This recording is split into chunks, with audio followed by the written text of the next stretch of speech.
Yo, Wagwan people, we're live right now. Let me fix this camera right now. It's a little bit off right now. In fact, my screen might be a little bit off right now, actually. Let me just try and adjust that a little bit. A little bit tilted, a little bit tilted. Get that right. Let me get that right. Let me get that right, a little bit tilted. There we go. I think that's a bit better now. That's a little bit better now, isn't it? Wagwan people. Okay, so yeah, we're live right now. We're about to, what is the time? It is 18 minutes past 10 p.m. right now, GMT right now. 11th of May 2021 right now. I'm in London, England right now. Where you at right now, Wagwan? Now, we're about to do a live stream. We're about to watch Night of the Living Dead. Appreciate everybody coming through. Big up to you and your crew. Here's the thing real quick though, so yeah, Night of the Living Dead is a public domain movie, but as I've been learning about public domain movies due to the last fiasco that we had, and to be fair, I guess I knew this before, but it didn't really fully occur to me. But so the movie itself is public domain, but some of the audio in the movie isn't, right? So what that means is that, or what that meant I should say rather, is that I had to adjust some of the audio just so it doesn't get blocked, because some of the audio will get claimed and it get blocked. And, you know, that's kind of an issue when you're trying to do a live stream, because I'd rather just show the movie, no interruptions. So, if you notice at various points where the audio or the movie might be a little bit off, a little bit adjusted, there might be a couple of skips here and there, that's why. So I've had to adjust it to so that the claimed audio doesn't block the whole of the live stream. That's what I had to do. So the movie itself is public domain. We should be able to, I mean, it's about 10 seconds that I had to adjust, so it's not a massive amount of the movie, and I'm sure you've seen this movie before anyway. I've seen this before. If you haven't seen this before, this is probably not going to be the best place to watch it for the first time, but this is more about, you know, enjoying the movie, having some good time, having some chats, having some banter, you know, that kind of thing, whilst we're watching a movie, while we're watching Night of the Living Dead, while we're watching this classic movie from 1968 by George A. Romero. Rest in peace to George A. Romero. This is one of the greatest movies, greatest horror movies ever made, from definitely one of the most impactful horror movies ever made. So yeah, big up to this. Now, guys, how's everybody doing today? We are live. We are live. We are live. We are live. So, without further ado, let's switch over to this screen so y'all can see what I can see. Okay. We'll come over here and I'm gonna press play on this action. Night of the Living Dead, HD full movie, 1968. 1 in parenthesis. Don't worry about that. That's just saving conventions. But anyway, here we go. Let me know if you can hear it okay. Let me know if the audio's coming through okay. If there's any issues or things like that. Like I said, I did have to adjust some of the audio, but most of it is fine. You know, I had to adjust some of it because, like I say, it would get blocked otherwise. But most of it is fine. So, let's check out this classic movie. It's about an hour and a half, a little over an hour and a half long. So, just let it play. Have some fun. Have some fun. This is it's a bit when they go into a funeral right at the beginning. Yes, Night of the Living Dead. I know there's a color version of this. They did colorize this movie, but yo, Sam, they're coming to get you, Barbara. Yeah, that's coming up. That's coming up. Classic line right there, isn't it? Big up, Sam. How you doing today?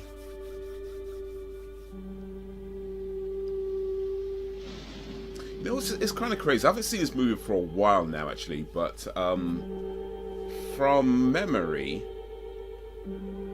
I feel like this movie does a lot that is still being used in the horror movies today. Like this is a real pioneer of the horror movie genre. Like, I mean, sure, you can maybe say, oh, it's not that scary, but, you know, whatever. I mean, that depends on how you define scary, for one thing. But, yeah, I just feel like, from what I remember at least, anyway, it's been a while. Maybe I get reminded. But yeah, that line, though. They're coming to get you, Barbara. They're coming.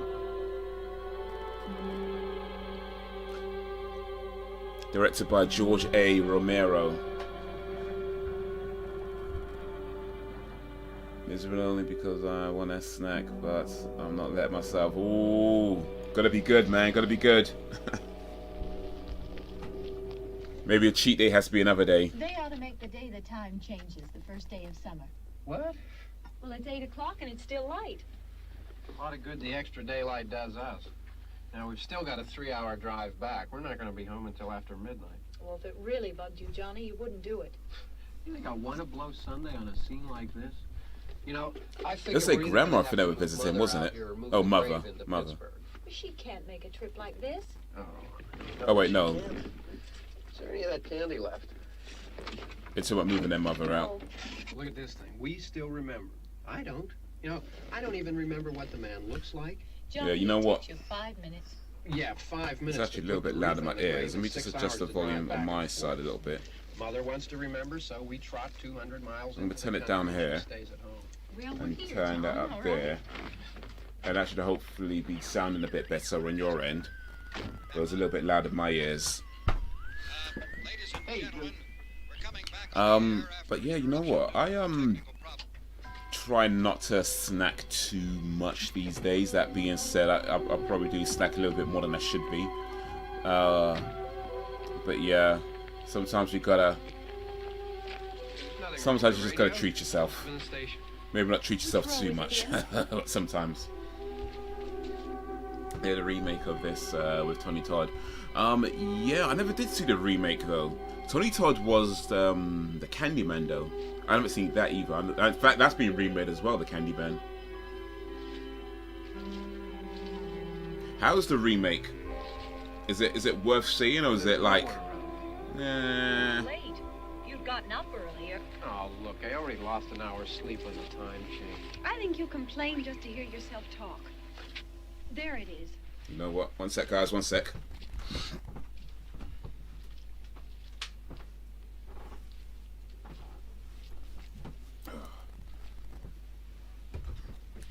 Yeah.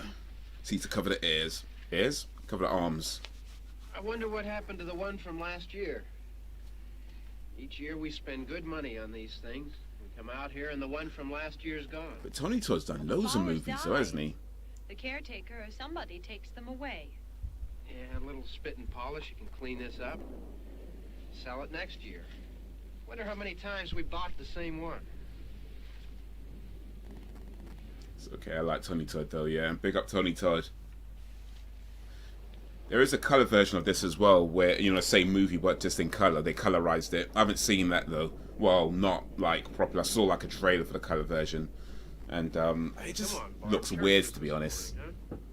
I think when they have movies that are filmed in black and white and they change them to color, the colors just seem weird to me, you know. I mean, I guess it's as good as they can get it, all things considered, but it just still looks like. I guess it's because when they make these movies, they consider the fact that it's going to be in black and white, so the colors they choose, to, you know, the clothing and everything else, all they choose is to emphasize the fact that it's going to be in black and white. But then they change the color, and it's just like, Do you remember one time when we were small, we were out here? It was from right over there. It's like on a weekend during the week. I have 1 meal a day. Okay. It's that intermittent fasting. Remember that? Right over there. I've heard of that intermittent fasting where you eat like once a day, or like have a window where you just eat for a day. You're still afraid. Stop it now, I mean it. That's Oh, here you go. Coming to get you, Barbara. Ooh, that line. Stop it. You're ignorant. They're coming for you, Barbara. They're coming for you, Barbara. Stop it. You're acting like a child. They're coming for you. Look, there comes one of them now. He'll hear you. Here he comes now. I'm getting out of here. Johnny. Johnny and Barbara, brother and sister. Oh, no! Oh. Johnny! Help What you doing, what, sister? What you doing?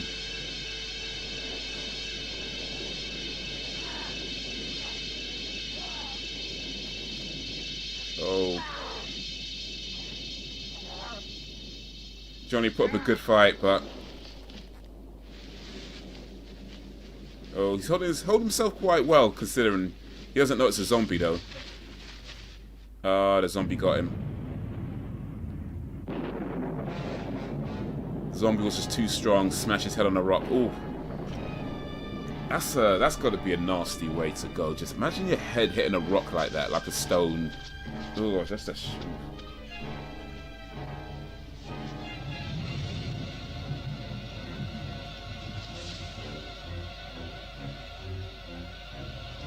Barbara just watched their brother get killed. But yeah, like, I know there's a few films that were shot in black and white initially, and then they've colorized them later on, like It's a Wonderful Life got a colorized version. I haven't seen the colorized version of that either. But yeah, when you see some of the clips and some of the videos, some of the, things like that, the colors just seem weird. I don't know, maybe I'll check it out one day. Maybe. This zombie seems quite smart, to be honest, actually. He's like trying to open a door and everything. Look, he's got a brick. This zombie's showing some thought.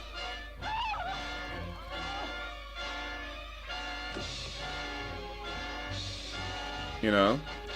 He's not just walking and trying to... Because zombies usually, like, they're brain dead and they kind of just, like, walk and they don't really know what they're doing. They just kind of walk and that kind of thing and tries to eat stuff.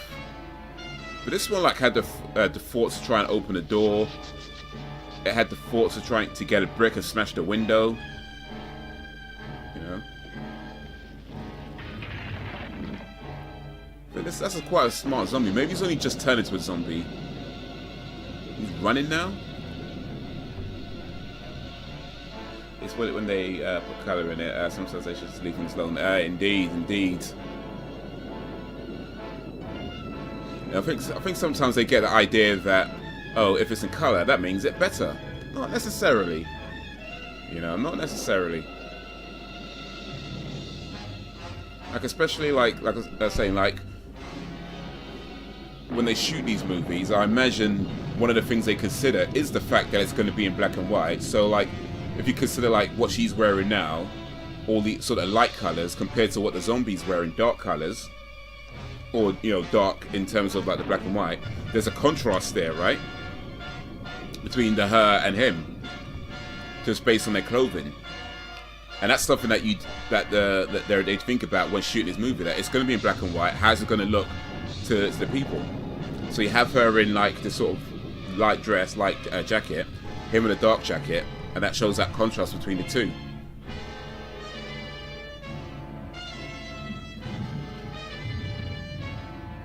Now maybe that shows in colour as well a little bit, but probably my guess is not as much.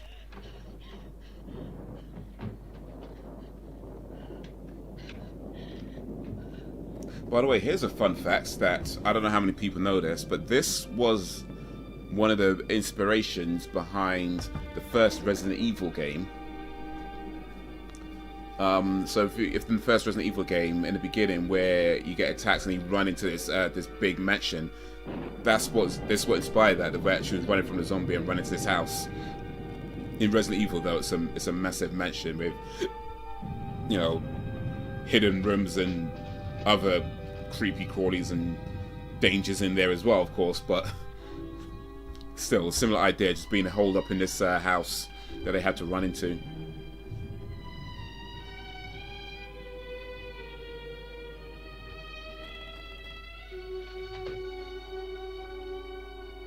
They're coming to get you, Barbara. They're coming for you, Barbara.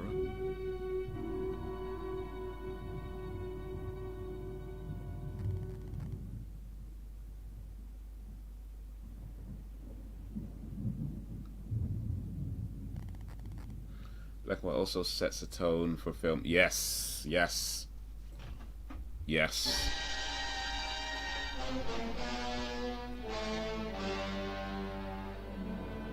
Imagine running from a zombie into this house, this strange house, thinking maybe you'd be safe in there, and you get there and it's like you just see just other creepy stuff. Like, I mean, it could be worse, sure, but still.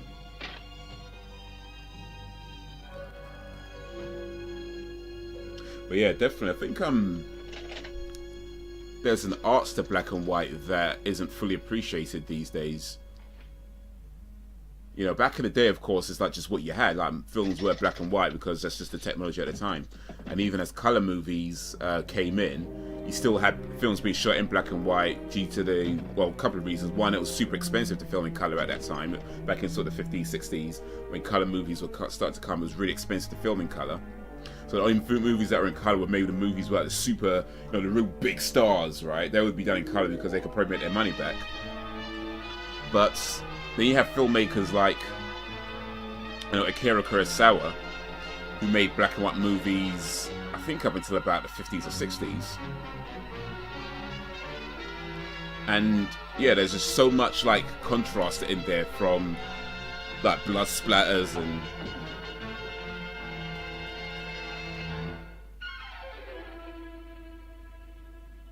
you know, and the way what the things that people are wearing. And by the time he finally did move into color, it was like, oh shit, look at that. Yeah, you're not gonna be safe in this house, Barbara. So you either stay in this creepy house with some creepy dead bodies in, or you go outside and take your chances with the zombies.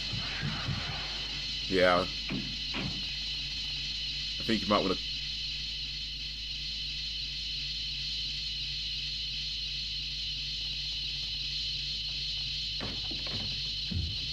Go back inside.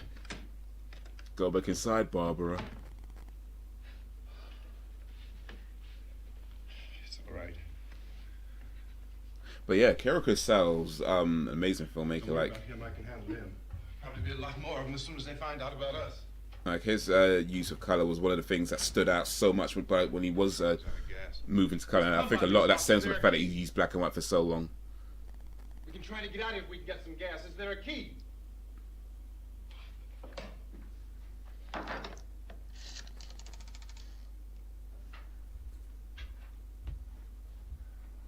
Suppose you tried this.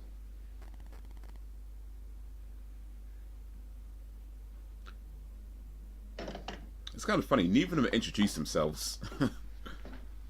Do you live here?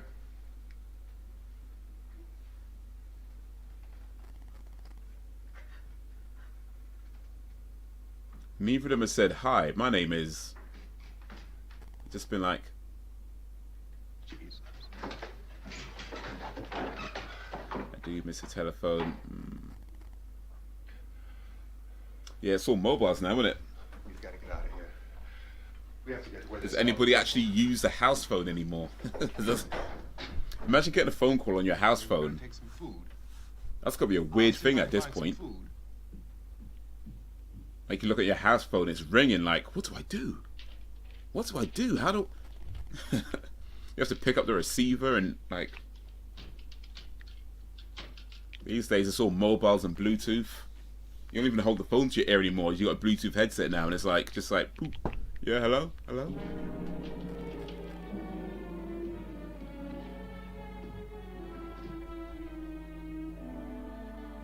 We used to have, back in the day, one of those rotary phones, you know, where you dial, they actually dial the numbers out. That's what we used to have back in, like, I remember we had one of those, like, back in the 80s, the red rotary phone. What's happening?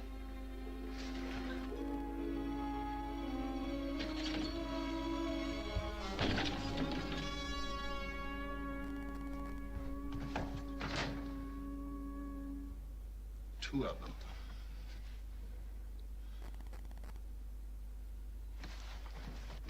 There are two of them out there. I was angry. Have you seen any more around Phone here? down, I can take right. care of those two. Right. You were afraid, but we I don't know!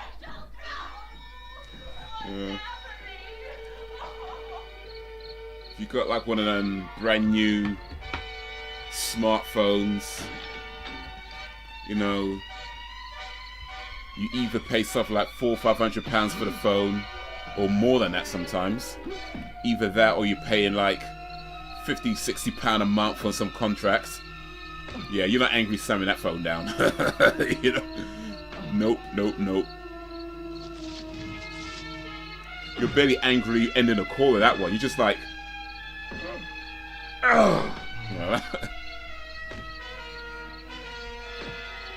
Yeah, I think he's dead, dude. I think you got him.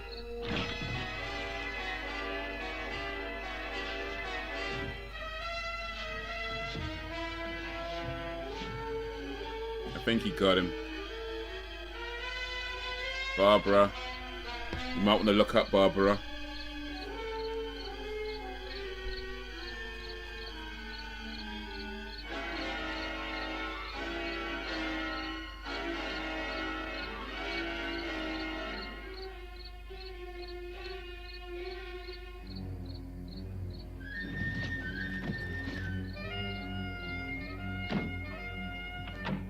Just in time. Oh, dropped his weapon.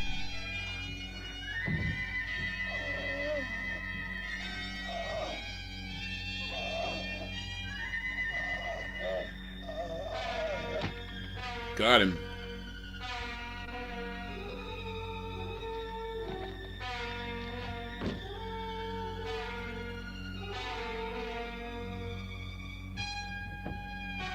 I've noticed the cuts on this where it's like he would hold it up and it will cut as he puts it down, so you don't actually see the impact. Oh, there's loads of them now. You might want to shut that door. I don't even like talking on the phone, but I still miss the telephone. I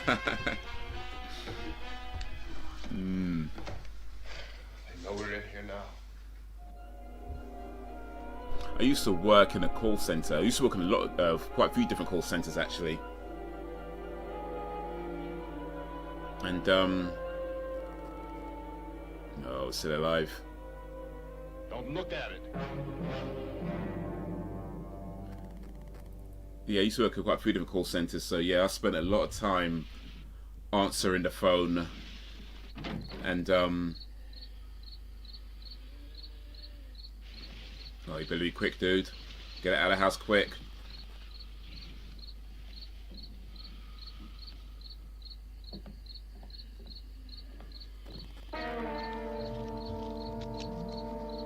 So you don't want to set fire switch here. Set fire actually much further away. You're gonna burn the house down. But yeah, spend a lot of time answering the phone. So yeah, you do that, and you definitely don't want to answer the phone when you get home afterwards. And the phone rings, just looking at it like, you know what, I ain't even gonna. You spend a whole day. Hello, welcome to such and such. How may I help you? You spend a whole day doing that, and then you get home. It's like, no, it's text only, bruv. Text only. Text only.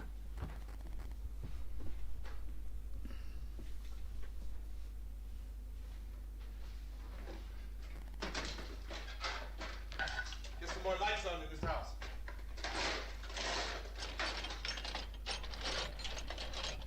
Oh, come on, bro. We need to step out of it.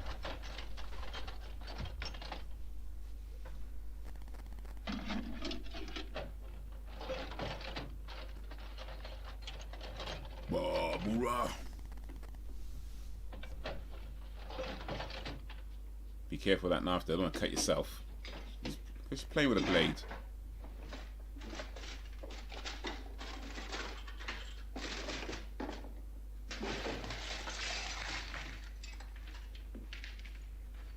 Why don't you see if you can find some wood, some board, something about the fireplace, something we can nail this place up.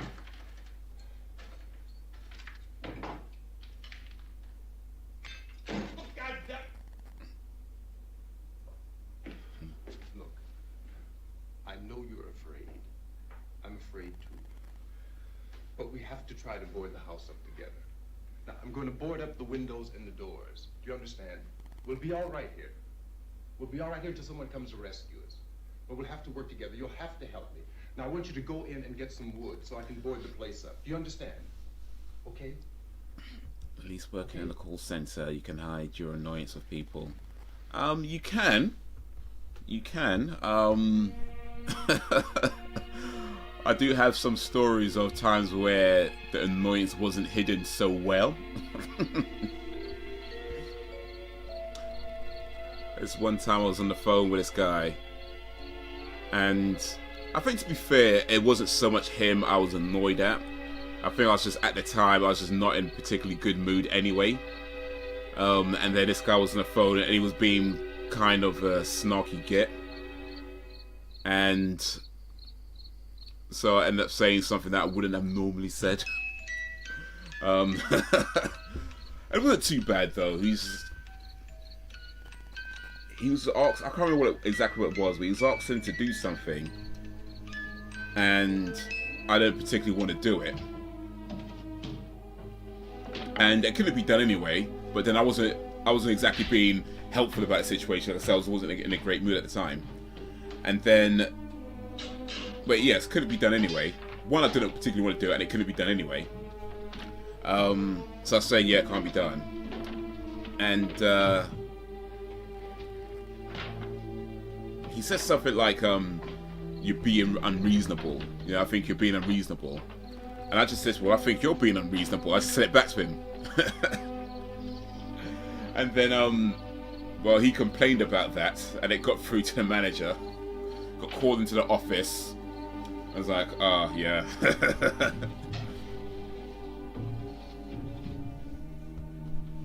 Not the worst thing that's happened, or not the worst thing I've seen, I should say. But, yeah.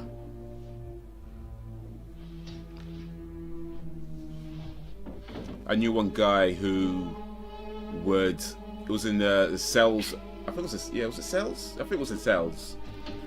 And he would be on the phone to somebody, and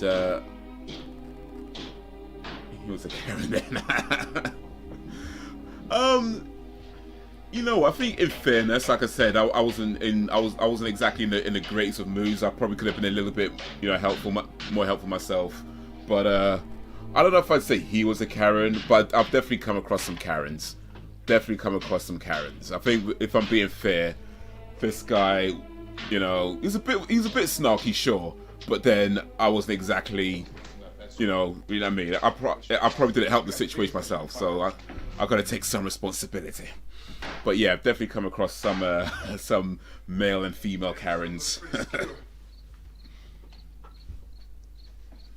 we have to, we can run in here and board up the doors. But yeah, this guy, he would he'd be on the phone, and he'd be talking all calmly, like, yes, that'd be, you know, all like calmly helpful, and then he'll put the phone on mute, and then just shout something like, "Fuck hell," like that. And of course it's on mute, so they don't hear him. And that was all well and good because, like, you know, he was doing his job, you know, I guess he was making his sales. The managers didn't say nothing. But I guess one day he must have forgot to put it on mute, because all I know is that he just didn't turn up no more. He was just gone one day. I was like, okay, you know what? I think he might have forgot to press the mute button. I jumped in to listen to it when a big gasoline truck came screaming right across the road. But there must have been 10, 15 of those things chasing after it, grabbing and holding on. I'm trying to think of some of the Karens that I've come across now, though. I didn't see them at first.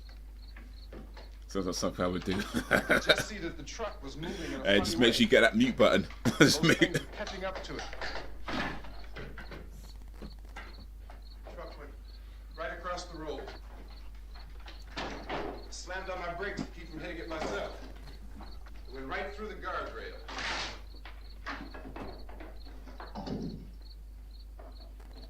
I guess. Actually, here's one Karen I came across one time. Wasn't a call center, though. This was when I was working in Sainsbury's. And I was working, I think I was on the produce section. So one of these sections doesn't really matter too much. But anyway, this lady come up to me, The truck was going to explode or what? and she was saying something about, you know, is there Still, you're something in the, do you have like something in stock? And this thing is just backing away from it. I can't remember exactly what I said, to be honest. It was a while ago, but I looked back at the eventually it got to her saying something like, "Can you go to the back and check? helping. Can you go into the back and check if you've got any of this in stock?" And you know, I don't necessarily want to do it, but I was like, "All right, fine. You know, I'll go." You know, just like, "All right, yeah, cool." So I'm walking, and just where the entrance is to go to the back warehouse, just where that is, there's another sort of counter there, you know, where they sell I don't know, meat or cheese or whatever it was at the time. Anyway, I saw my friend at that counter, so I'm like, "Yeah, what's up, man? How you doing? Yeah?" And he says, "Yeah, how you doing?" And I was literally just about to say, "Yeah, I need to go help some bitch out." I was about to say, "I need to go get something for some bitch." That's what I was about to say. Yeah, that's what I was about to say. But all I said was, "Yeah, I need to go to bed I need to go and help this." That's what I said. I need to go help this, because when I was about to say bitch, I turned around and I saw she was standing right behind me. She followed me the whole way.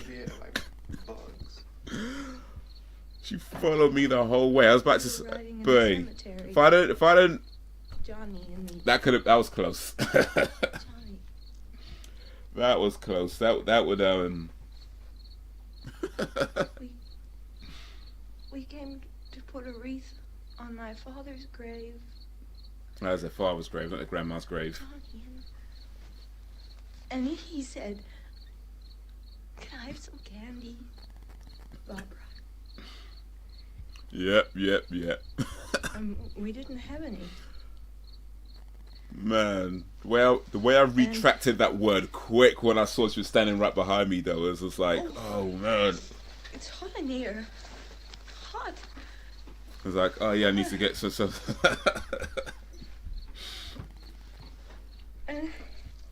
And he said, "Oh, it's late. Why did we start so late?" But yeah, had some fun in Sainsbury's, though, to be fair. "Johnny, Had some fun. if It you'd gotten up earlier, wasn't we wouldn't be late." all good. I mean, there was definitely some arseholes working there We're and afraid. didn't get along with some of the management at the time. I'm not afraid. But I think overall, had some fun there. They met some good people there. Some people that I'm still in contact with today, actually. Oh yeah, He came slowly. that was a good And one. Johnny kept teasing me and saying, "He's coming to get you, Barbara." And I laughed at him and said, "Johnny, stop Coming it." to get you, Barbara. And then Johnny ran away. My favourite bit in Sainsbury's was I used to work the And I was going to apologize. car park with collecting the trolleys in the car park, And I looked up and and I said, "Goody." the reason why I was on the car park is because I wasn't trained to use the tills, He grabbed me. and I avoided getting trained on tills as much as possible. As much as possible. Well, in fact, I avoided it altogether because I never got trained on tills. But yeah, I pretty much did all I could to avoid getting trained on tills, because if you get trained on tills, they'll just call you to work on tills, you know, whenever it gets busy or whatever. But I don't want to do that. The car park was lit. The car park was the best place to work, because we'd be like out collecting trolleys, put them to get them on the car park, put them up. And that sounds boring or whatever, I know, but it'd be like things like you'd help somebody, you know, take their trolley to their car. And they might give you like a tip or something like that for helping out. This is more like it was in Kensington. It's like, you know, one of the rare like posh rich people like shop sometimes. So you get people like who just turn up, you know, like people like just help with the whole entourage in like Bentleys and, well, not Bentleys, we're traveling in like Range Rovers and all them kind of cars like that. That's it. No, I think it was a Bentley at one time actually. But anyway, they'll turn in their fancy cars, and like, yeah, you help to the trolley. And people like give you tips. Lots of people leave money in the trolley, like the pounds. But the best thing about working the trolleys in the car park was that they had an elevator, right?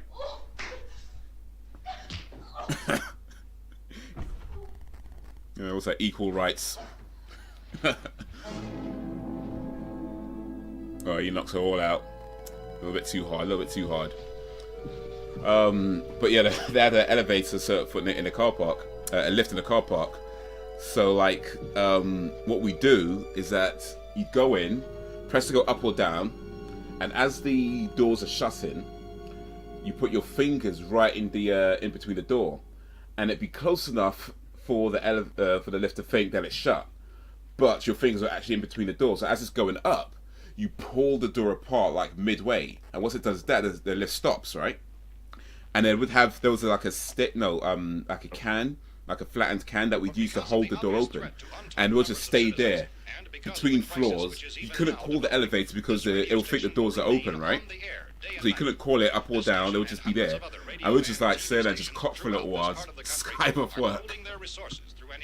Just Skype off work for about 5 minutes, 10 minutes, and be like, alright, cool, let's go back, yeah. Good times, good times. But you know, I feel like somebody must have said something, because the last time I was at that same Sainsbury's a little while ago, and I was like, you know what, I wonder if this still works. I tried to do the thing with the elevator, with the lift, and it just shut all the way. I put my fingers in, and it shut. It just snapped. I was like, no, it's not working, because it actually just clapped my fingers and like squeezed them. And I was like, no, this is actually going to break my fingers if I leave them there. So I was like, all right, somebody must have said something, and or either that, or somebody spent way too long in there, and the manager must have got wise to it, and they got it fixed or something like that. But for while it lasted, that was a good one.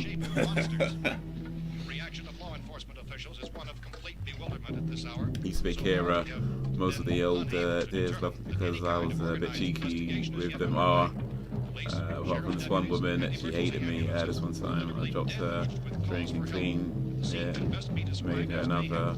But ooh.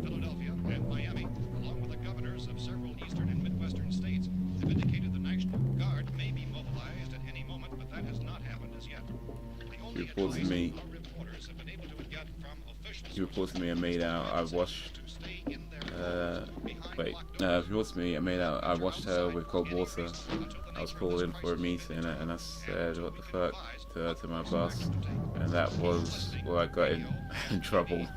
Oh man, people spreading lies, man, spreading lies. Are being urged to stay at their places of employment, not to make any attempt to get to their homes. However, maybe you should have washed her with cold water.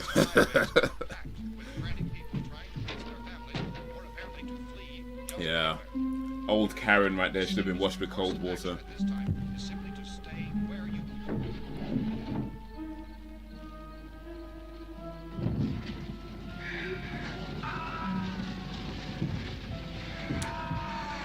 You know, this guy should set these things much further away from the house, because one of these days he's gonna accidentally burn a house down, like really. Ladies and gentlemen, we've just received word that the president has called a meeting of his cabinet to deal with the sudden epidemic of murder which has seized the eastern third of this nation. The meeting is scheduled to convene within the hour. Maybe spill a drink right on her next time, be like, whoops, sorry Karen, sorry. Behind closed doors. The White House spokesman, in announcing this conference, says there will be an official announcement as soon as possible following that meeting. Got in trouble for saying what the fuck, she knew she was lying. Sweat, are you going to, sorry, okay. You got in trouble for swearing, even though she wasn't lying about it.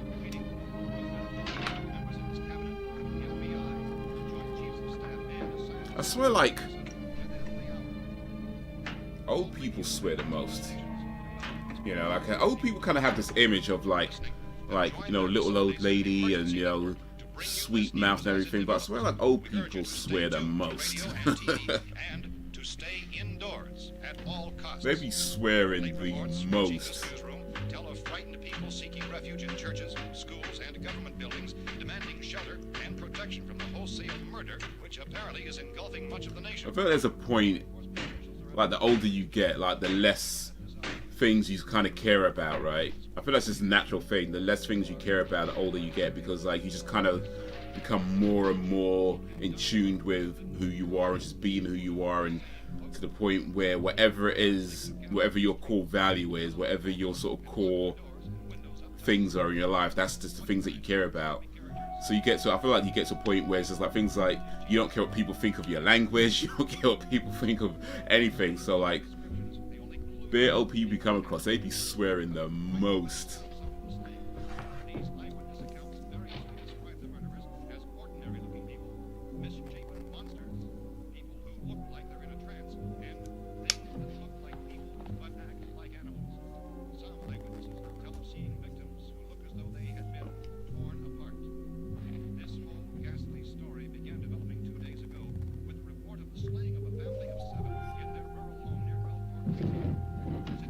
Do they ever run out of cigarettes in these movies?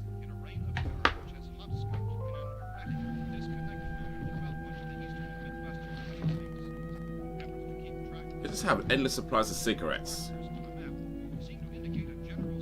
Well, I know it's like the 60s or whatever, but surely, like, at some point you run out of cigarettes. They'll run out of bullets before they run out of cigarettes. London Dementia was my favorite.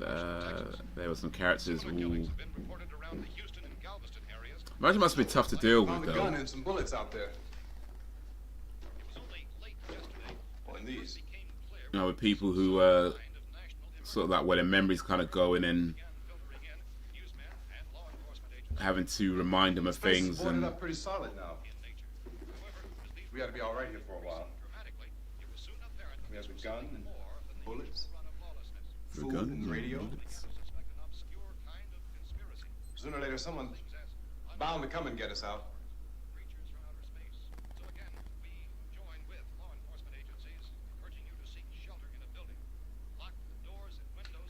Hey, that's us. We're doing all right.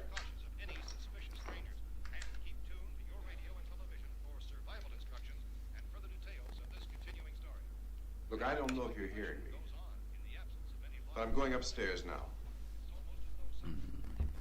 If anything should try to break in here, I can hear it from up there. I'll be down to take care of it. Everything is all right for now. I'll be back to reinforce the windows and doors later. But you'll be all right for now, okay? Barbara. Come on, Barbara. Come on, Barbara.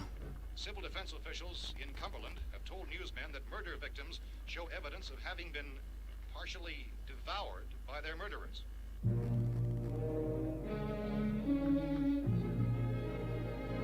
Ugh, dead bodies. Boarded up the house, but, yeesh.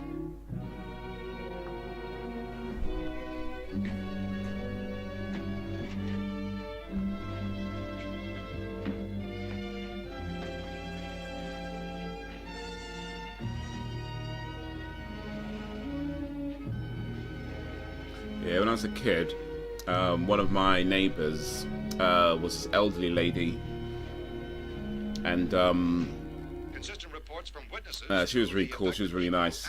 Like, she that babysits sometimes, and like one time when I was like, I got home and I forgot my keys, and she'll like, and nobody was in. She'll let me stay at her house for a while until somebody got home. Give me biscuits, watch TV. She was really cool. We used to call her Auntie Flo.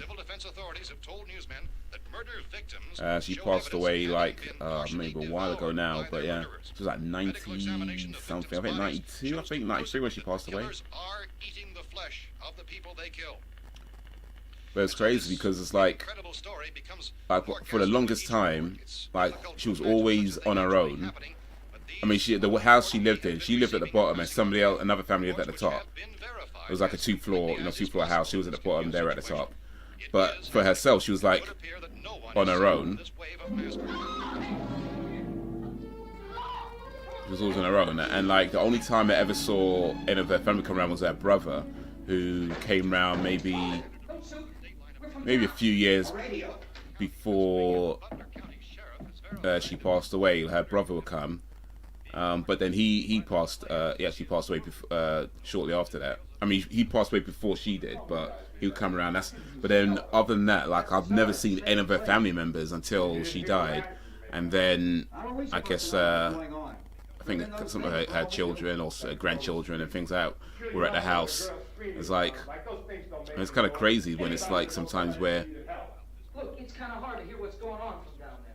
We thought we could hear screams, but for all we knew, that could have meant You know, those things were in the house all that after. time. And I mean, I don't want to say he never ever visited because, of course, I'm not there all the time. But yeah, the only time I ever saw family members was when she died. It's like, man. Anyway, it's a sad. It was with the ones that are bedbound, but a lot of them had. I don't care. I don't care attitude. So they would come out with some pure filth. It was nice to see though. Yep.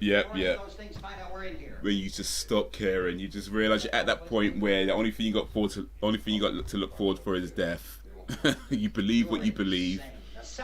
You just stop caring about a lot of things. I think that's what happens. And I'm telling you, those things turned over our car. We were damn lucky to get away at all. Now you tell me those things can't get through this lousy pile of wood? His wife and kids downstairs.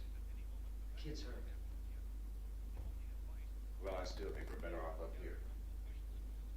We could strengthen everything up, Mr. Cooper. With all of us working, we can fix this place up in no time. We have everything we need up here. We can take all that stuff downstairs with us. Man, you're really crazy, you know that? You got 1 million windows up here. All these windows, you're gonna make them strong enough to keep these things out, huh? I told you those things don't have any strength. I smashed 3 of them and pushed another one out the door. Did you hear me when I told you they turned over our car? Oh, hell, any good 5 men can do that. That's my point. Only there's not going to be 5 or even 10. There's going to be 20, 30, maybe 100 of those things. And as soon as they know we're here, this place is going to be crawling with them. Well, if there are that many, they'll probably get us wherever we are. Look. This is the one of the best bits about the movie. The arguments between this guy, Mr. Cooper. You know what? Have they even said the other guy's name yet? But up here, all these windows, why, we'd never know where they were going to hit us next. You got a point, Mr. Cooper. But down in the cellar, there's no place to run to. I mean, if they did get in, there'd be no back exit. We'd be done for. We can get out of here if we have to. And we got windows to see what's going on outside. But yeah, like the arguments between these two, like the kind of the leadership and the ego that they have. The strongest place. The cellar is a death trap. I don't know, Mr. Cooper. I think he's right. You know how many's out there? I don't know. Maybe 6 or 7. Look, you two can do whatever you like. I'm going back down to the cellar, and you better decide. Because I'm going to board up that door, and I'm not going to unlock it again no matter what happens. Now, wait a minute, Mr. Cooper. No, I'm not going to wait. I've made my decision, now you make yours. Now, wait a minute. Let's think about this. We can make it to the cellar if we have to. And if we do decide to stay down there, we'll need some things from up here. So let's at least consider this a while. You boxed yourself in the cellar and those things get in the house, you've had it. At least up here you have a fighting chance. Tom seems to be the most level-headed one. I think that's about 8 or 10 out there now. It's more than there were. There are a lot out back, too.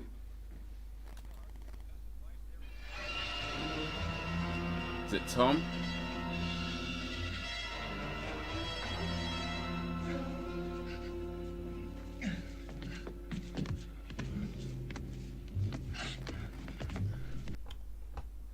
Oh yeah.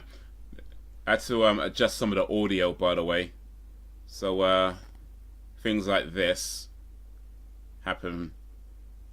So the thing with movies is that Night of the Living Dead is public domain. However, some of the audio isn't public domain, and it does cause blocks.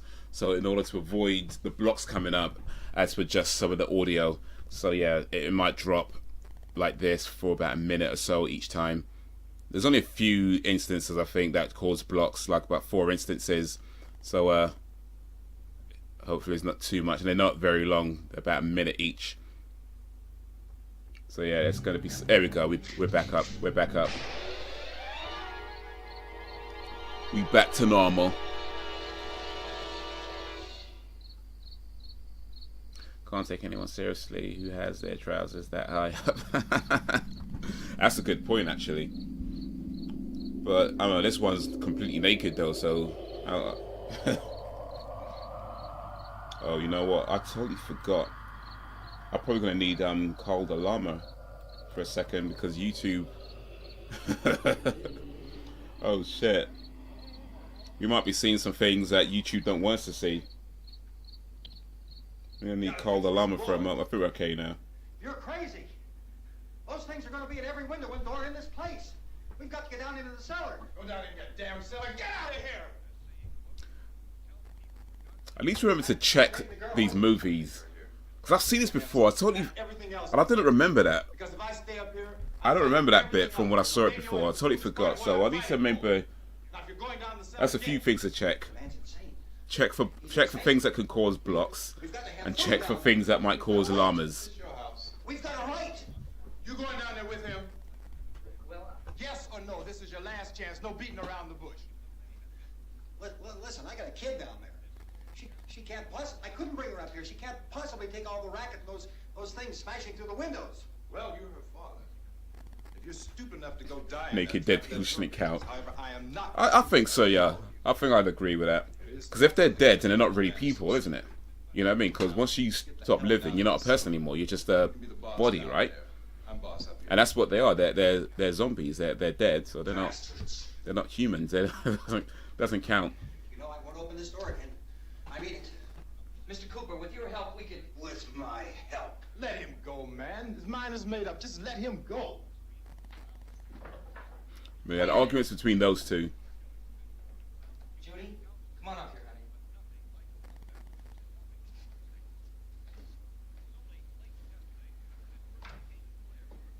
We're gonna let them get hurt too, huh? It's all right, honey. Go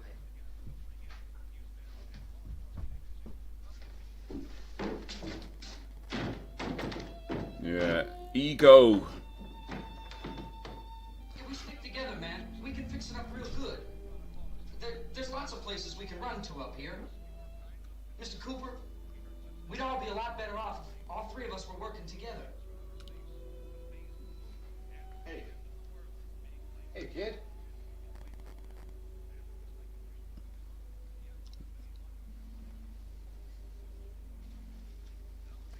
They tried, man. You know? I'm not boxing myself in down there.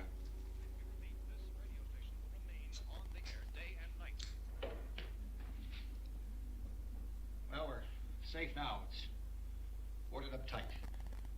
What about Tom and Judy? They want to stay up there, let them. Oh, wait. I remember now. There are two other people upstairs, a man and a girl. We heard you screaming.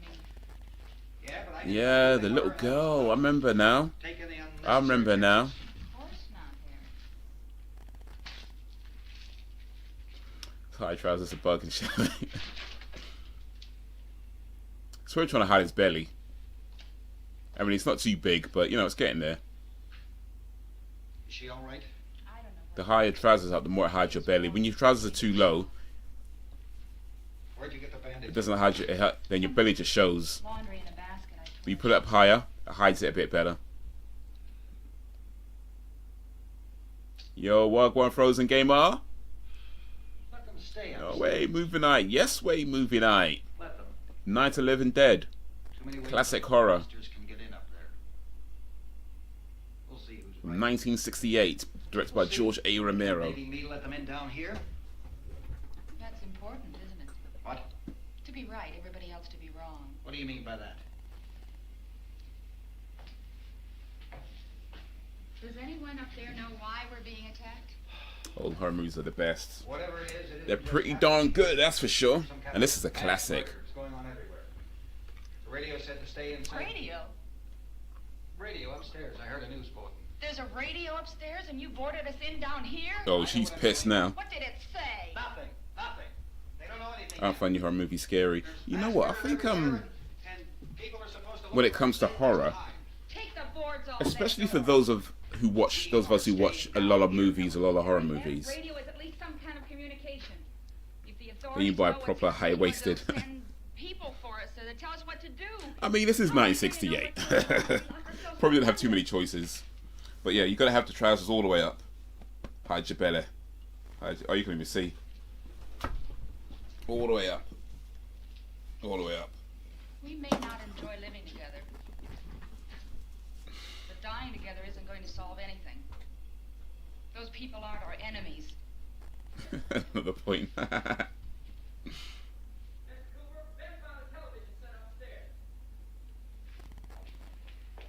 Oh, come on, Mr. Cooper, put your ego aside. If Judy would come downstairs for a few minutes, Harry and I could come upstairs. Okay, yeah, right away. Will you do it? Do I have to? Look, honey, nothing's gonna get done with them down there and us up here. Do this for me. Judy looks like she could have been a model at the time, like, Okay, open up. you know what I mean? She has that kind of facial features of like a model. Like, we started. When did we start? I think we've been streaming for, let's see, about 51 minutes so far. So we started about more than that, nearly an hour ago. 57 minutes and 33 seconds we've been streaming for. I'll take good care of her, Alan. She's all I have. But yeah, I think for those of us who watch a lot of horror movies, or just even not a lot, but just a few horror movies, you're not necessarily going to be scared by the boogeyman monster and that kind of thing, right? That's whatever. But I think a lot of the fear or a lot of the, say, apprehension that you have when watching these movies comes from things like how they build suspense. Because even though you know you're not scared of the monster doesn't scare you, right? The monster's whatever, or the killer doesn't scare you, that's whatever. But it's more just how they go about doing the things and whether or not they survive and how they build the tension.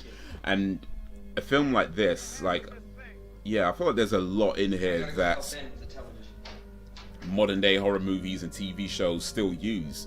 You know, like the fact that you have the dissension between Ben and Mr. Cooper. You know, that whole thing about the battle of egos and two people kind of not being able to put their egos aside. So instead of them working together, which they should do, they end up working apart, which ultimately leads to their downfall because they just couldn't put their egos aside. And that kind of thing.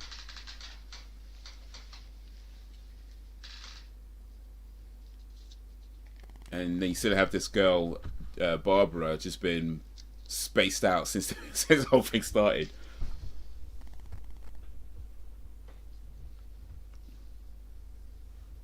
Keep thinking about the future, etc. I'm Helen Cooper. Oh wait, I have a problem. I can't live in the moment. I keep thinking about the future. Okay. Be careful with that, because that can cause stress. You know? Learn from the past, prepare for the future, but live in the present. Look at this. There's a million weak spots up here. Give me one of those. Give me one of those. Not even please. Her brother was killed. I was asked to model once. Told him to go F himself. And they talk about these windows. You don't want the model lifestyle? Can't see a damn thing. Traveling the world, jet setting, wearing the most fabulous clothes.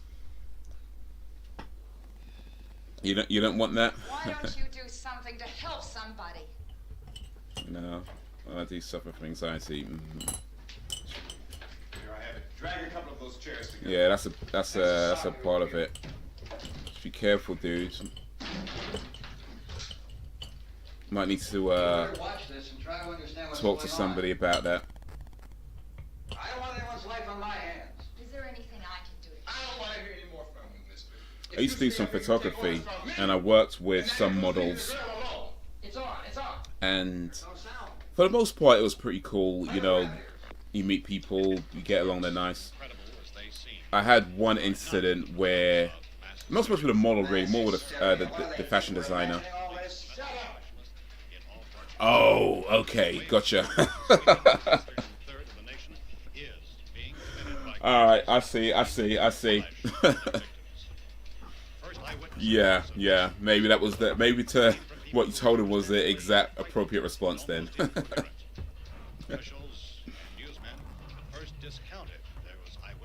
Oh, that's good to hear, Frozen. That's good to hear. Medical examinations of some of the victims bore out the fact that they had been partially devoured. Partially devoured. I think we have some late word of just arriving. We had this time where, so yeah, I was used to photography, and somebody posted that they were looking for some models, right? And at the time, I knew that I had a thing, access to this platform where you can find models.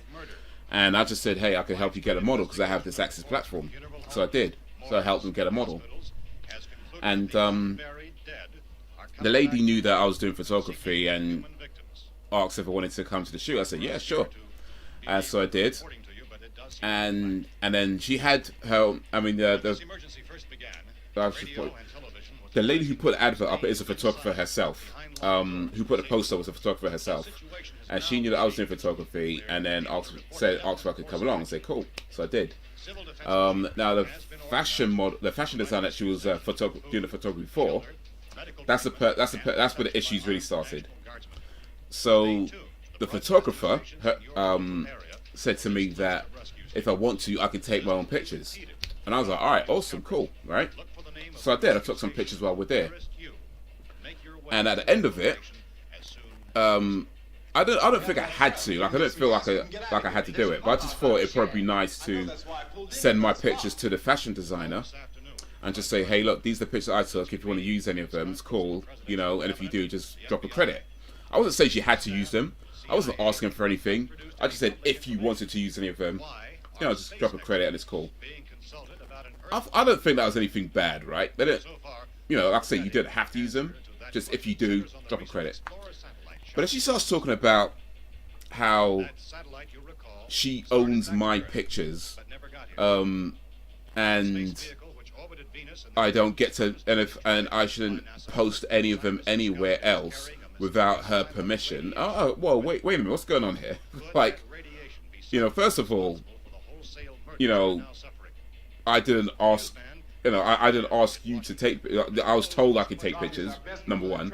Secondly, like, if you really want to talk copyright laws, you're way off, right? And then from there, the photographer starts saying that I was trying to elicit work from. I'm like, no, what? In the end, I just didn't bother any of them. I was like, you know what? You know what? You said I can take. I didn't ask you to take pictures. You said I can take pictures. You know what I mean? I wasn't trying to sell nothing. I wasn't trying to. All I said was, if you use any of them, you don't have to use them. But if you use any of them, drop a credit. That's all. Just give me a credit. That's all. You know what I mean? Well, there's no contract because I wasn't hired to take pictures. I was just kind of there to visit. And then the lady said I could take pictures if I wanted to. Professor, you feel that there is a definite connection. And then I was like, all right, cool. Here's the pictures I took. If you use them, then drop a credit. Doctor, please. I thought we. But yeah, it just turned into a whole mess. And I ain't seen any of them since. So it is what it is. Yeah, myself from anxiety and depression. Also, I'm fighting my way back. Keep fighting. It's worth it. Yeah, man. Yeah, keep going. Keep going. No matter what, you keep going. I mean, the thing is with the way copyright law works in photography is that if I take a picture, that photo, I own the copyright of it. Like that. That's how that works. Anything you create, you automatically own a copyright for it. Unless, you know, otherwise stated, like if you do have a particular agreement, you own a copyright of anything that you create. And in photography, if you take a picture, the photographer owns that copyright for the picture. Now, I wasn't even trying to get into all of that. I was just saying, hey, if you use any of them, drop me a credit. That's all I said. You don't have to use them, but if you do, drop me a credit. But it turned into this massive mess, getting accused of all kinds of things. And the end is like, look, whatever, man. House was here, and we came in and found the lady upstairs dead. Then these other people came. We went down into the basement and put a bar across the door, and it is pretty strong. How could we possibly get away from here? We've got a sick child, 2 women, 1 woman out of her head, 3 men, and the place is surrounded with... Exercise helps, yeah. I sort meds for exercise and it works better than any pill. 100. Being active.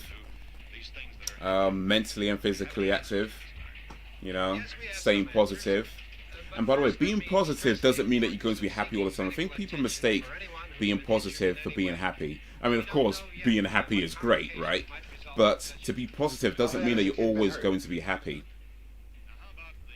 It just means that you look at the wider picture and you keep working through it. Judy? Yeah, you tell Judy to come up here and you stay with the kid, all right?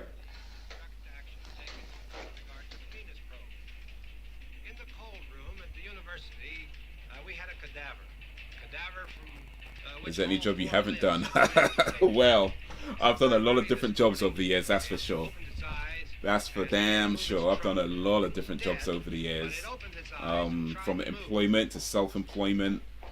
Yeah, I've done a lot of different things. Did she ask for me? Anything I haven't done? I haven't flown a plane. Baby, It's still time, still time. it's Mommy. I heard. I'll come back down as soon as I find out what they want. Thank you, Judy. Haze is like the Black Superman. I heard they're looking for a Black Superman actually. I heard DC's looking to cast their Black Superman. Maybe I should apply for that. It's only a matter of minutes. I should be like, yeah, Well, that doesn't give people I'm qualified for that role. Oh, you're right. It doesn't give them time to make funeral Right, yeah, yeah. The bodies must be carried to the street and burned. They must be burned immediately. I heard about that. I might need to call up DC and be like, hey, Comforts that a funeral service will give. I'm your guy.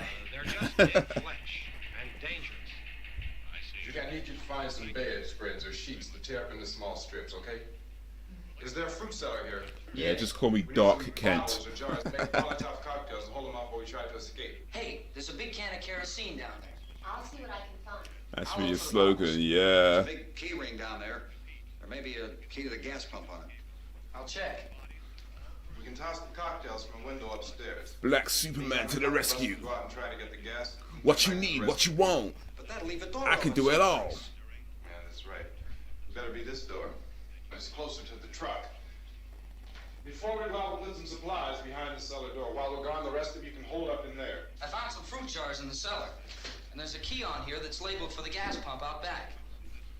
But yeah, I've done a lot of different things. So I've worked in call centers.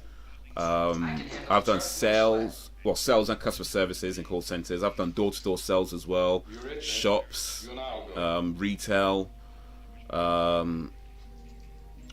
Worked in a camera shop at one time for a short while. Behind the cellar door. You can go upstairs Yeah, I've done and house the photography, cocktails. filmmaking, Tom, you on board this door. acting. I was in a music video. Lock this door. It's no good to board it up. Extra work on movie sets. After we get the I directed a gas, music get video back. once. Then we'll worry about getting everybody into the truck. Directed a music video once, but I don't know where that is. It exists somewhere, I suppose, but I have no idea where it is at this point. I think the last I heard is the guy the musician who it was for. I was told that it got on TV, but I never saw it myself on TV. But I was told that it was on TV at one point. But the musician that it was for decided to remake the music video. I think he got like some contract somewhere, and he was going to redo it with like, you know, more money and whatever. And I guess he didn't want my amateur music video anymore. So he asked me to take it down. So I did. I might still have it in one of my hard drives somewhere, maybe. I really don't know. It's a long time ago at this point, over many computers ago. But yeah, that was the last I ever heard of him or anything. I haven't seen anything since. Are you sure we're doing I was supposed to get paid for that gig. I never got paid for it. Yeah. The producer never paid me. We've got to get to a rescue. Spent like a week shooting it, I don't know. editing, all that, back and forth. Why do Never you got have paid. to go out there? Like, man, Look, I taking know the how to handle piss. that truck, and I can handle the pump. Ben doesn't know anything about that stuff. But we're safe in here. For how long, honey? I'm sure someone We're would safe find it now. offensive though. But there's going to be more and more of those things. I know all that. Well. Well. Hey, listen. Remember when we had the big flood? Remember how difficult it was for us to convince you that it was right to leave? Remember we had to go to Willard then? This isn't a passing thing, honey. It's not like just a wind. Everything's passing through. offensive these days. We've got to do something. Well, at least most things.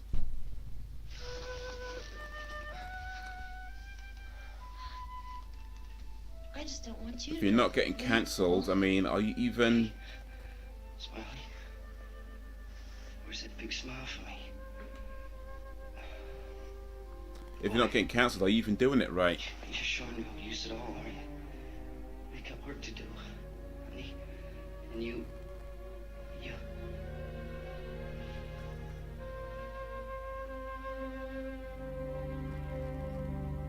First kiss of the day of the movie. You haven't done porn, or have you? Her downstairs. We have to go downstairs now, Barbara. Have to go downstairs. No, I haven't done porn. I guess that's the one thing I haven't done. Oh, I'd like to leave. I haven't done porn. I did think about doing porn at one time though. I actually did seriously consider doing it, but nah, I don't think that's for me. I don't think that's for me. I'm not here to judge, each to their own, but nah, I don't think that's for me.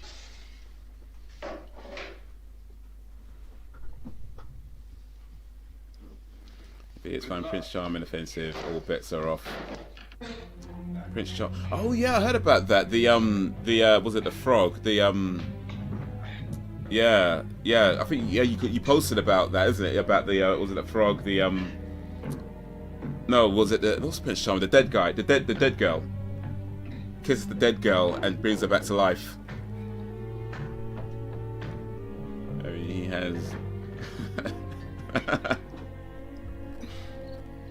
To be fair though, you probably shouldn't be kissing dead girls though. I mean, you probably shouldn't go around just kissing dead bodies.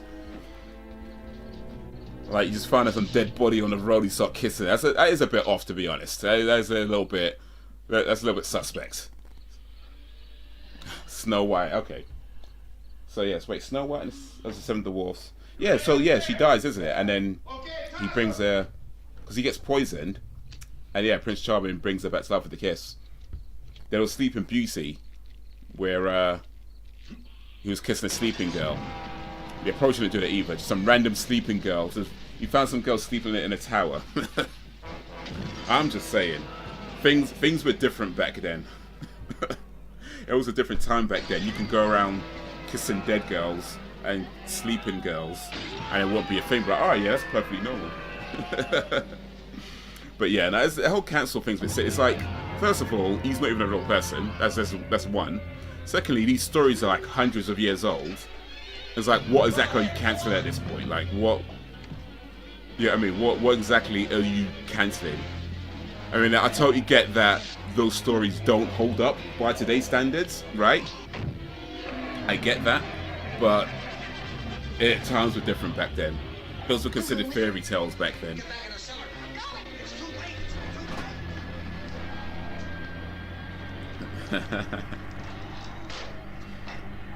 Haze the Banger should be your stage name.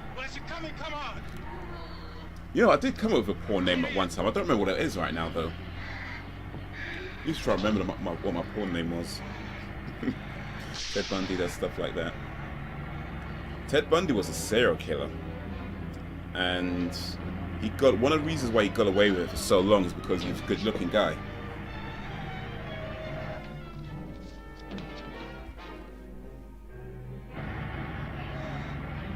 Yeah, be careful of the good-looking guys. Watch out for those good-looking guys. Necrophiliacs are a thing. Necrophilia, is that considered a sexual preference though? Like, I'm just saying. Or sexual orientation. Sexually attracted to dead bodies. Is that it? Is that how that works?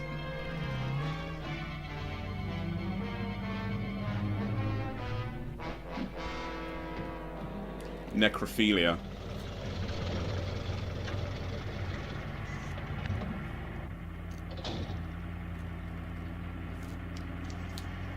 Contrary to popular belief, necrophilia is not about feeling up necks. Come on! This key won't work. Watch it. Yeah, just shoot the pump.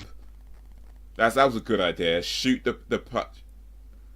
Oh, they set the car. Yeah, they set the car on fire. This key won't work. Yeah, let me fire a gun at a petrol pump. That's a good idea. Sure. That was a totally good idea, to fire a gun at a petrol pump because the key don't work.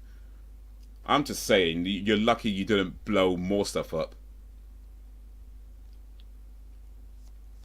Reminds me of a film I watched called Necromantic. That was a weird one. Okay, well that sounds like... Yeah, that sounds weird. I ain't seen that movie. I think I've got a pretty good guess of what's in it, though.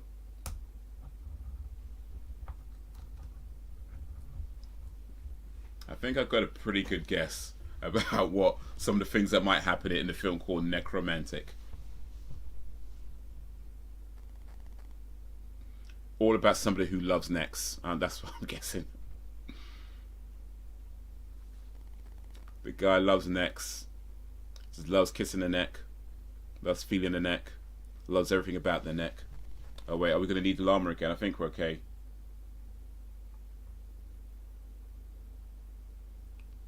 We might need the llama soon, but we'll see.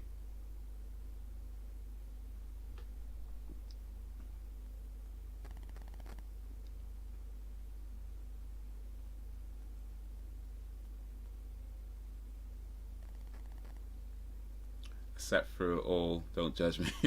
Hey, once you start, you got to finish. It's like Mastermind, isn't it?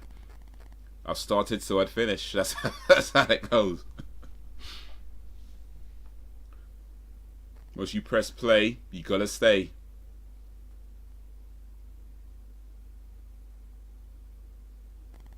And you know, sometimes oh yeah, he brought up the door. He's not gonna let him in. He's too scared. Let him in. Let him in. Oh, he's pissed off now. You pissed him off.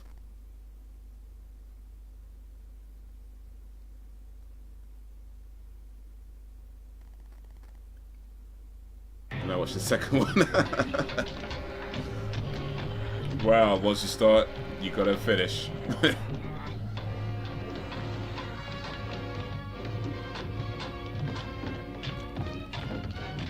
He's gonna punch him out. Yeah.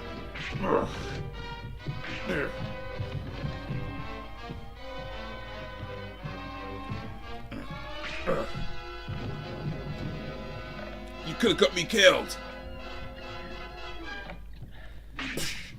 That's like 4 punches. I think you made your point now. You can stop now. That's enough. Drag you out there and beat you. Yes, that's what my uncle says. He even watched news things. Once you start, you don't stop. Once you press play, you gotta stay.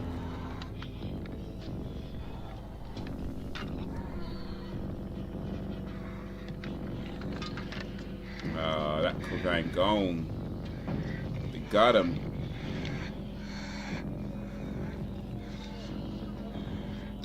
I liked Day of Dead. I wanted Bob as a pet. Oh, Day of Dead was the 3rd one. Yeah, I remember Bob.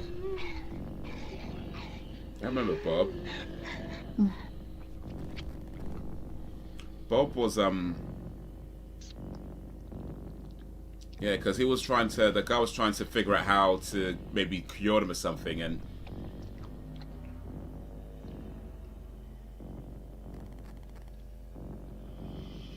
then yeah, he's doing stuff on Bob, and then the doctor that's looking after him ended up getting killed, and Bob went and shot the guy that shot him, and he does this at the end. He's like, I remember that. It's been a while since I watched that one, but yeah. Isn't it 3 o'clock yet? Bob. There's supposed to be another broadcast at 3 o'clock. 10 minutes. Oh, only 10 more minutes? We don't have very long to wait. We can leave. Oh, we better leave soon. It's 10 minutes to 3. Bob. You know anything about this area at all? I mean, is Willard the nearest town? I don't know. We were just trying to get to a motel before dark. You say those things turned your car over. You think we can get it back on its wheels and drive it? Where is it? Seems like it was pretty far away. It's at least a mile. Johnny has the keys. You're gonna carry that child a mile through that army of things out there? I can carry the kid. What's wrong with her? How'd she get hurt? One of those things grabbed her. Bit her on the arm. What's wrong? Who knows what kind of disease those things carry? Is she conscious? Barely. She can't walk. She's too weak. Oh, she too Well, far one of gone. us could try to get to the car. You gonna turn it over by yourself? You can't start the car. Johnny has the keys. You have a car? Where? Where is it? You won't be able to start it. Yeah, I know. But where is it?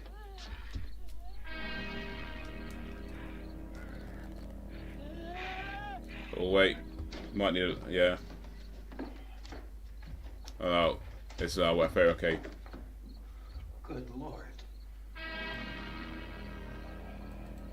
I think okay.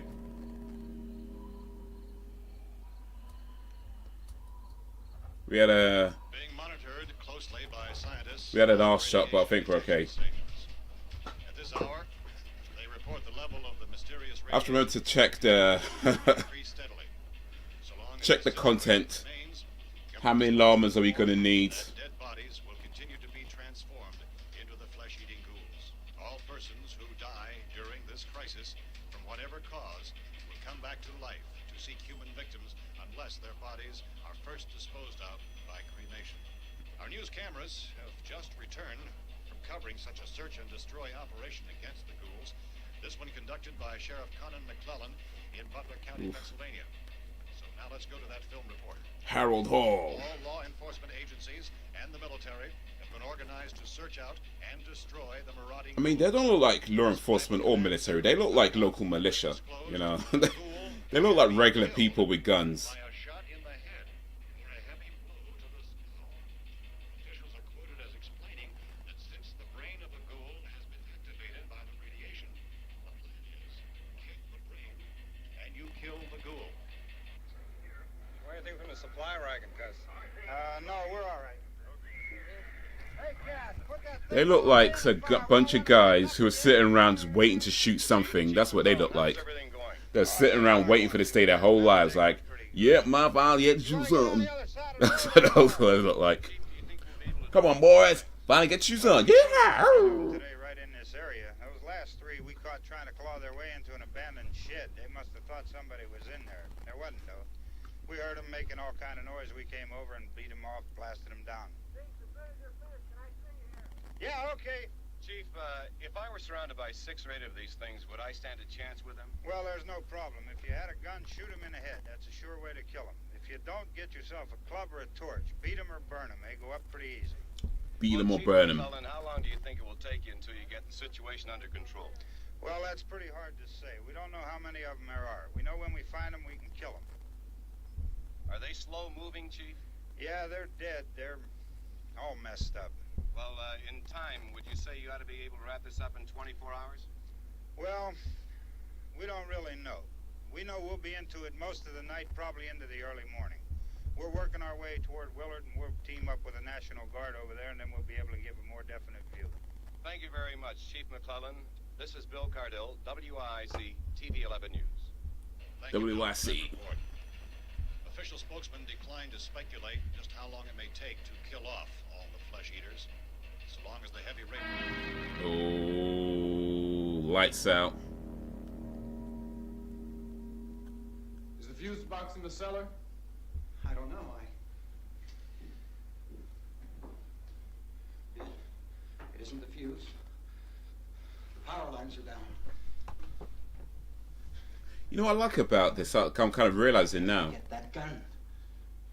Is that Bob's insecurity? Not Bob. Sorry. 2 people are dead already. Mr. Cooper's insecurity Take a look out that window. shows so much. You know, like he's trying to hide the fact that he's scared. See, I guess he feels like he needs to be the one in charge. But then it shows like he can't handle the situation. And to be fair, Ben's not exactly handling it great.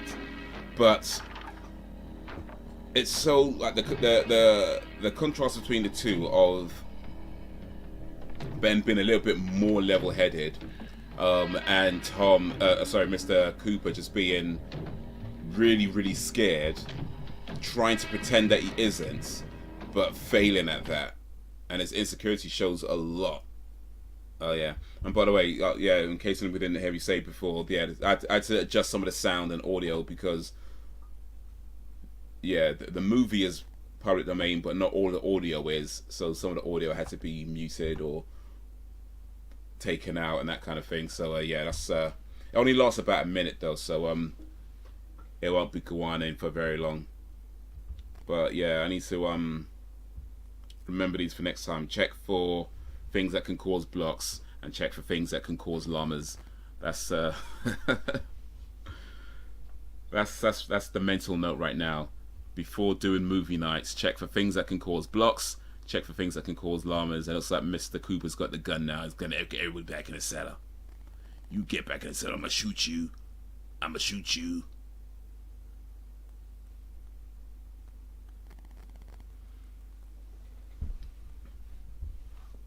Oh yeah, no doubt. If I was in that situation, I would not handle it well at all. I'm not even gonna try and front on that. I'm not even. Ooh, you got him. I'll probably be worse than Mr. Cooper, to be honest. If I was in that situation, I'll probably be worse than Mr. Cooper. I'm not even gonna try and pretend like, oh, I'm not what I'm doing.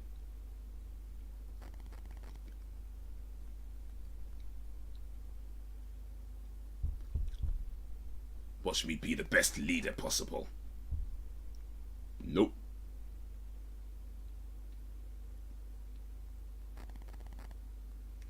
His death scene though, look how long it takes him to die. This guy literally just like fell backwards, walked down the stairs, and I was gonna walk over to his daughter. I was like, dude, how long are you gonna take to get?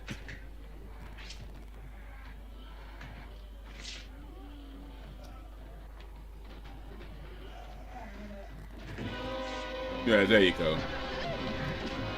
Finally popped his clogs.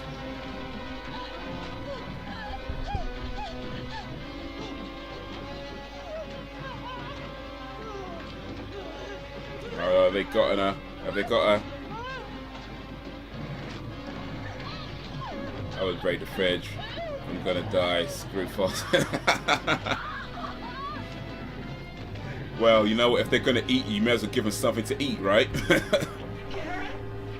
They can eat the fat version, like just like eat all the food. They'd be like, "Yep, come get me. Here's something to eat."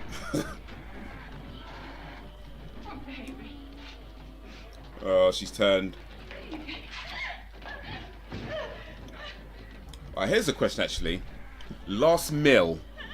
If you knew that your time was up and you had a choice of anything you could eat right before you go, what would your last meal be? Oh, daughter did it. Oof.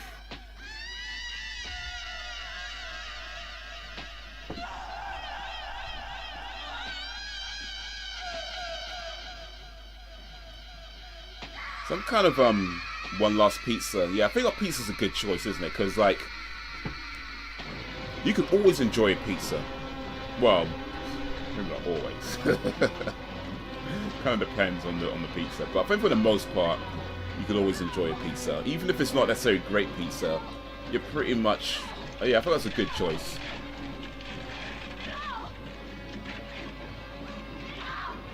Johnny.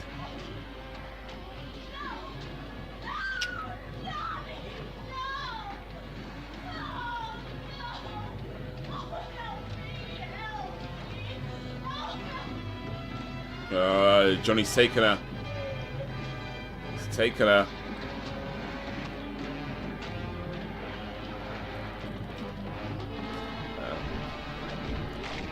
So I'm kind of torn between having something that I know I'd like and then trying something for the very first time that I may or may not like. You know.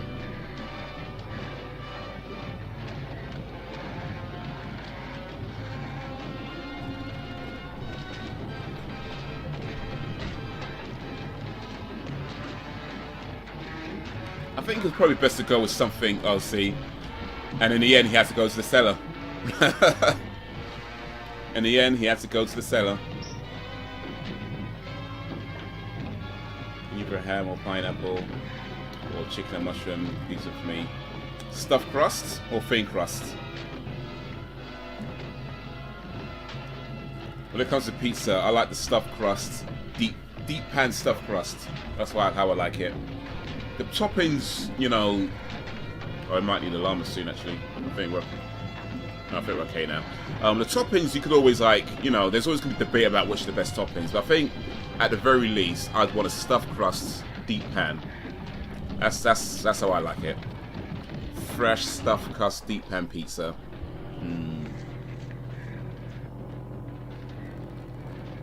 I think for me though, I might go with a donut, but not just any old donut. Thin, but with extra cheese. Ooh.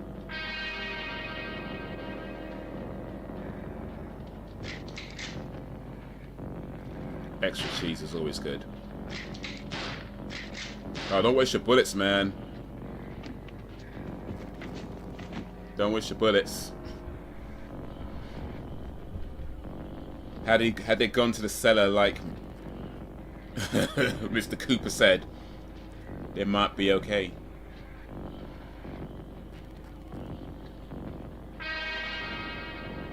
And I ain't sharing. Oh no, definitely not. Lost meal? No, you can't share your lost meal. Nah. Everyone else has got plenty of time to get whatever food they want. If you know you're about to go and you got one last meal, and you nah, ain't sharing that. Imagine like you're about to have your last meal. You're literally about to go. You're about to depart this world, and you have your very last meal, and somebody's like, "Can I have some of that?" No, no. Is you about to die? I don't think so. And if you are, you better get your own last meal. That's how that works. I have to share my last meal? Come on now. I've heard about a donut that costs £100. It's a 100 pound donut, and yeah, maybe I'll try that. The 100 pound donut, especially if I don't have to pay for it, because it might even be that good. I mean, I feel like donuts are always good. Like kind of like pizzas, even when they're bad, they're still pretty good. But yeah, the donut that costs £100, I think I want to try that. See what that's like. See if it's worth £100 or not. Probably isn't. That's my guess. I've definitely come across some great donuts, some expensive donuts that are definitely worth the price, right? But a donut that's actually worth £100, that's kind of hard to believe.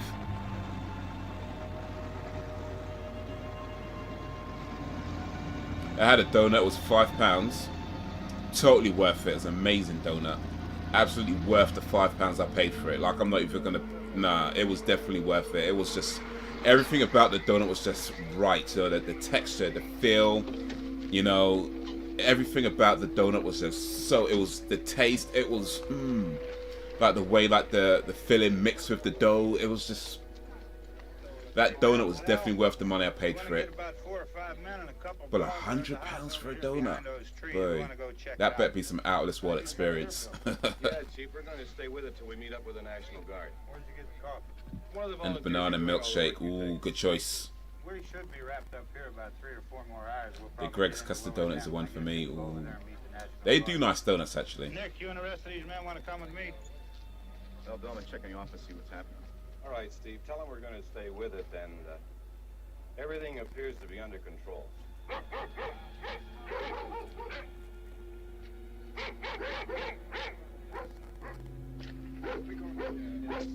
Yeah, Greg's do quite nice donuts. They got a few different ranges as well. For a Bruxelles Krispy Kreme dance, I felt robbed. Which ones? The glazed ones, or the like the you know, the different fillings, and you know, you got the ones with all the different strawberries and the chocolates and the different mixes, and or you just get a box of like glaze, or you could get like a box of like the mixed ones. So which would you go with?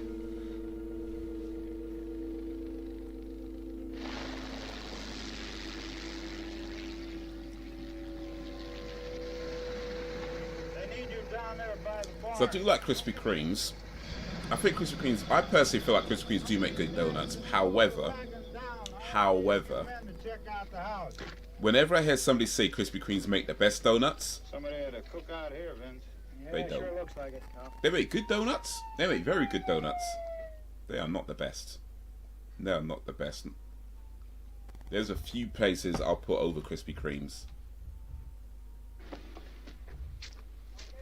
The fillings, they were nice, just not worth the price. Right, I get you. They sell that box for like £12 something.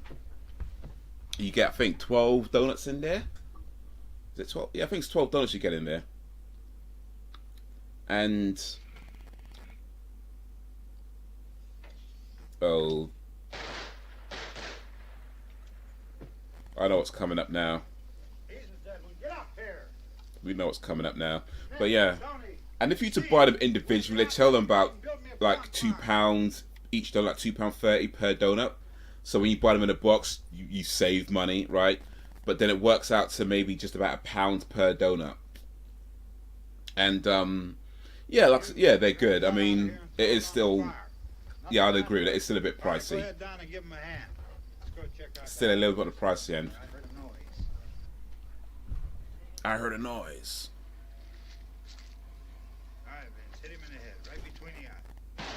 Oh. Good shot. Okay. And he wasn't a zombie though. Another one for the fire. That just shot him anyway. Didn't even check. They were like, yeah, we're gonna shoot the zombies, man. And that wasn't a zombie. Here's something about this movie, by the way, that I don't know how many people talk about this. But you know, there's this kind of trope going around. It's been around for a while that, you know, the black guy gets killed first. Right? Not in this movie. Not in this movie. He actually got killed last. So, I'm just saying, George A. Romero was ahead of his time. And you want to talk about not going by movie stereotypes, George A. Romero didn't kill the black guy first.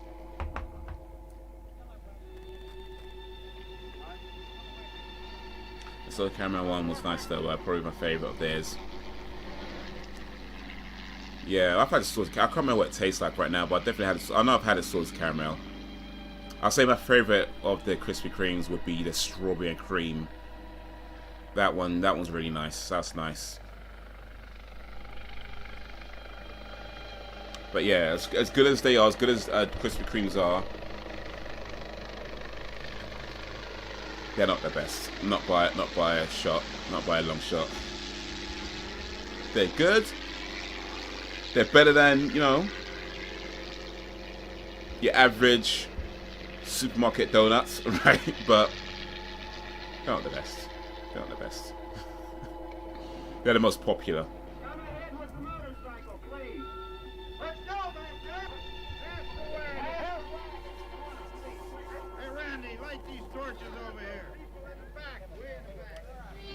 None of them survived it, man.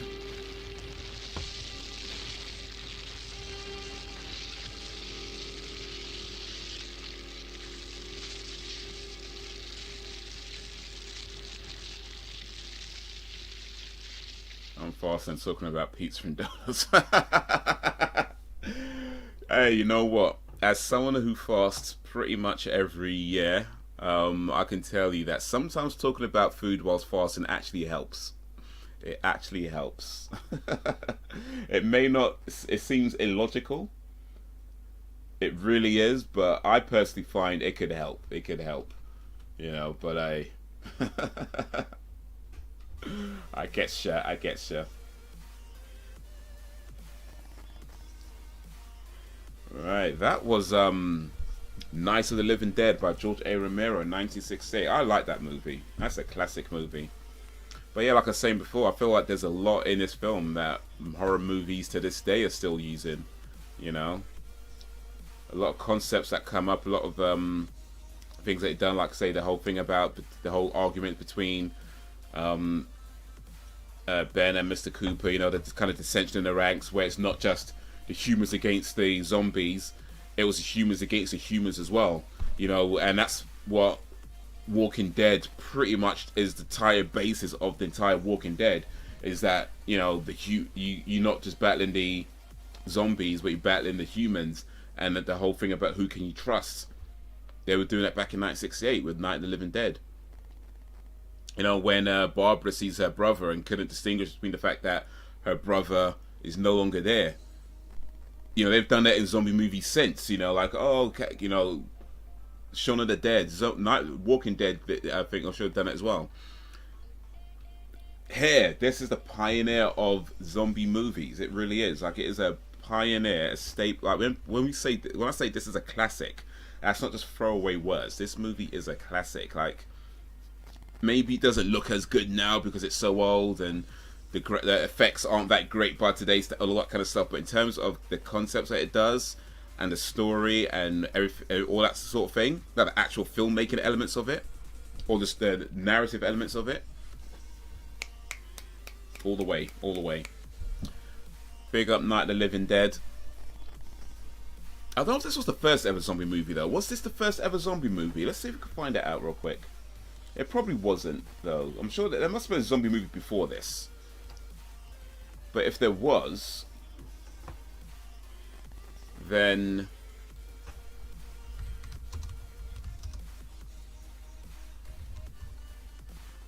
the first ever zombie movie. Victor Halperin's White Zombie was released in 1932 and is often cited as the first zombie film. Okay, so yeah, definitely wasn't the first zombie movie. There was one called White Zombie back in 1932 by Victor Halperin. So it wasn't the first, but it's definitely still a pioneer in what it did with films and its genre. Back when films were original, The Birds is all The Birds. Yes, that's Wait, The Birds? Is that the Alfred Hitchcock one? Yeah, that's the Alfred Hitchcock one, isn't it? The Birds. The Birds. Yes, yes, Alfred Hitchcock, The Birds. Yes, I've seen this. I've seen this. You know that scene in The Birds where she's in like a park, like a playground, and there's like one single crow behind her, and then the camera kind of turns so you just see that thing, like you see the back of her head, and then it comes back to the other shot and there's loads of crows behind her. It's crazy. I actually heard a story about that film, which I don't know if it's true or not, but I can believe it if it was. If this is true, I mean, I can believe this is probably true. The school scene. There's a story I heard where one of the scenes, there was a scene shot where Alfred Hitchcock had, who's the main actress in this movie? Let's see real quick.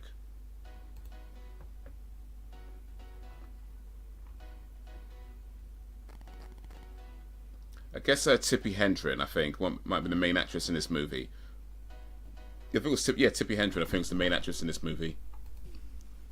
But yeah, there's a scene apparently where they shot where she was on the floor, lying on the floor with nothing but her bra and underwear on, all right, and Alfred Hitchcock had birds just fly all over her, you know, kind of like on her while she was like almost naked, and he filmed that with absolutely no intention of ever putting it in the film. It was filmed not for the movie, just for him to have on his own private collection. That's a story that I heard. I don't know if that's true. I'm just saying I can believe it. I can believe that probably happened. That Alfred Hitchcock had this scene shot, had no intention of ever putting the film, and just for something for his own private collection of films with almost naked women with birds flying over them. Like he filmed that for himself. I can believe that's probably true.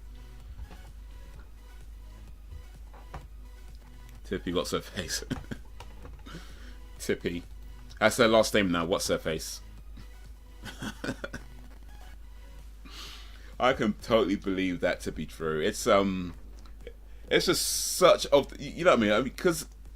I mean, considering this was made back in what, 1963, times were different back then, just anyway, right? And people were generally more willing to do stuff and not talk about it afterwards. I think, you know, back then, which, to be fair, not always a good thing, right? But you know, that's just how it was. So yeah, when I heard that story, I was like, you know what? That's probably true. Alfred Hitchcock, I'm sure he's a nice guy. I'm sure he helps a lot of people and all that kind of stuff. But in the end of the day, perverted old man, I can believe that. I can totally believe that.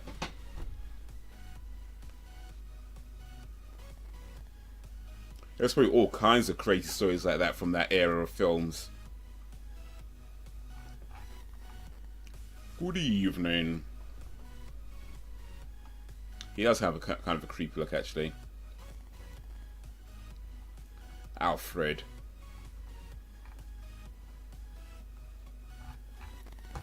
Let's see, Alfred Hitchcock. There we go. Try and get a picture of him. Let's come over to this screen for a sec. There he goes, Alfred Hitchcock. Yeah. That's probably him at his least creepy lookingest. And he still looks pretty creepy. This is Alfred Hitchcock trying to not look creepy. The photographer said, hey, don't look creepy, look normal. And it was like...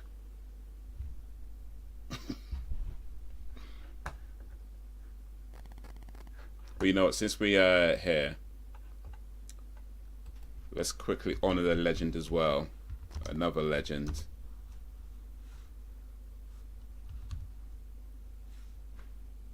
There we go. We just watched the classic movie by this gentleman, George A. Romero. And he passed away a few years ago, 2017, in Toronto. But there we go, George A. Romero, Night of the Living Dead. There's probably some creepy stories about this guy as well. We might not have heard them just yet. We might not have heard those stories. But I wouldn't be surprised if there's a few creepy stories about George A. Romero that we haven't heard as well. I'm just saying, it would not surprise me. Dude looks like a serial killer. That's where the inspiration comes from. I guess sometimes we gotta take artists seriously when they say certain things, you know what I mean? Because sometimes we see things on the movies or we hear things in the songs that we're all like, oh yeah, it's whatever, it's just a cool thing to say. But maybe, just maybe, we should take them seriously when they're doing certain things and be like, actually, maybe we need to look at this just a little bit closer. Maybe. But yeah. It is 5 minutes past 12 a.m. I believe it is time one starts wrapping up this live stream because one has to be up a little bit early in the morning. But yo, that was fun, man. I enjoyed that. That was really cool. I have to remember to do a few things for the next movie stream. Remember to check for things that can get the stream blocked. And remember to check for things that might require llamas. But those my mental notes for the next one. But that's been cool, man. Guys, you've been awesome as always. Whether you stayed for a little bit or stayed for a lot of bits, I appreciate you and all that you do. That has been awesome. Big up to Sam. Sam, I think you were here for the whole stream, weren't you? You were here for the whole stream. Big up, Sam, for coming for the whole stream. And big up for everybody who came through Frozen Game, was here a bit earlier as well. But yeah, this was awesome, man. This was fun. No dead naked people. Yeah, just a little bit. A tiny little bit. But yeah. We have to make sure that, well, I don't know. I guess a few things are always going to slip. But you know what? This movie is available on YouTube. Like, as, you know, you can actually watch this movie on YouTube and it seems fine. So, I'm guessing YouTube don't have too much of an issue with it. Right?